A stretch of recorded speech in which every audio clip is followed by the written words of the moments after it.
السلام عليكم ورحمة الله وبركاته. أهلا وسهلا بحضراتكم. النهاردة هنعمل مع بعض ديكور خلية النحل.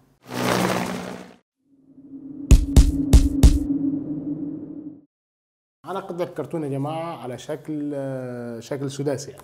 هنبدأ نشتغل بيها. طبعا اللي عايز يعرف ازاي عملنا شكل سداسي، في دايرة هتظهر هنا هتدوس عليها وهتاخدك لفيديوهات كتير احنا عملنا فيها شكل سداسي. خلونا نبدأ نشتغل ونشوف هنشتغل ازاي. نبدأ باستخدام قطعة الكرتون. اثبت قطعة الكرتون في اول حيطة زي ما حضراتكم شايفين، وهنبدأ نخطط الشكل السداسي، وهنخلي الشكل المسنن ده لفوق ولتحت. يعني مش هنعمل الشكل بتاعنا كده، لا احنا عايزينه كده. تمام.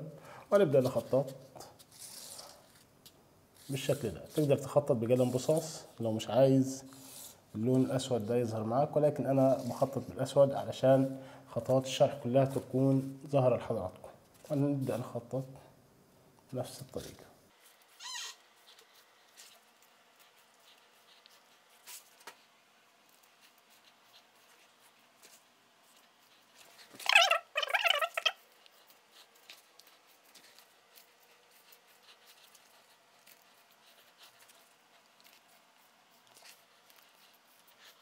هنبدأ بعد التخطيط يا جماعة. هناخد لزق 1 سنتي زي ما حضراتكم شايفين. ميزة الديكور ده ايه يا جماعة؟ انك حتى لو مبتدئ، حتى لو أول مرة تعمل ديكورات، مش هتغلط فيه.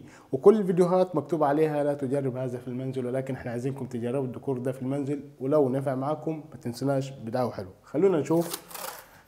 هناخد اللزق بتاعنا وهنبدأ نلزق على الأشكال اللي احنا رسمناها.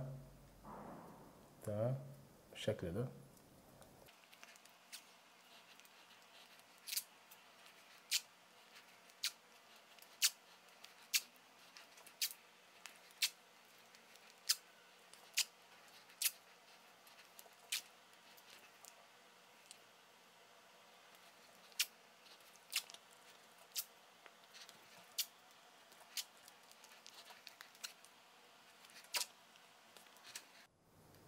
باستخدام الكتر يا جماعة هنشيل أي زيادات في اللزق بالشكل ده.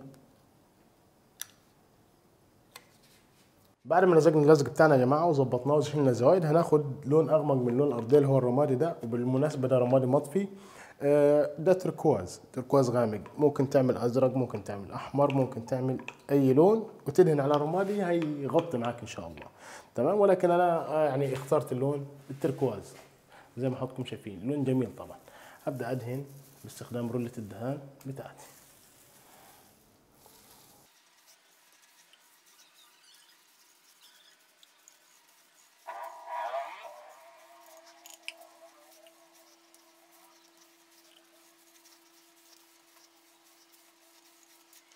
بعد الجفاف الكامل للحيطه بتاعتنا، واللي ممكن ياخد من نص ساعه لساعه، هنبدا ناخد سبراي باللون الاسود وهنبدا عمليه التظليل. طبعا يا جماعه هو ممكن ما يكونش اللزق واضح في الكاميرا، ولكن هو هتشوفه على الطبيعه واضح. فانت هتظلل 3 اضلاع باللون الاسود، وهتسيب 3 اضلاع. هتظلل هنا وهنا وهنا، وهتجل الظل في الضلع ده. هنبدا نشوف الحكايه دي مع بعض. بسم الله.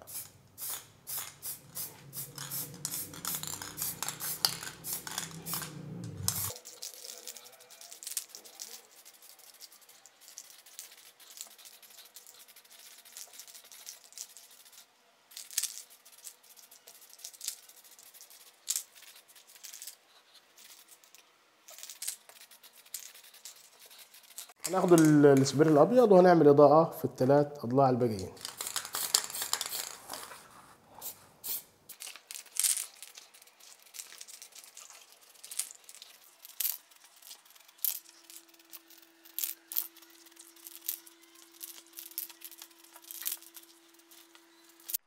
وده يا جماعة الشكل النهائي للديكور بتاعنا. أتمنى الديكور يكون عجب حضراتكم. لو عجبكم كورس شعونا لايك وشير. لو ما تشتركتش في القناة اشترك في القناة على زر الجرس. أشوف حضراتكم على خير إن شاء الله في دروس قادمة، أفكار قادمة. والسلام عليكم ورحمة الله وبركاته.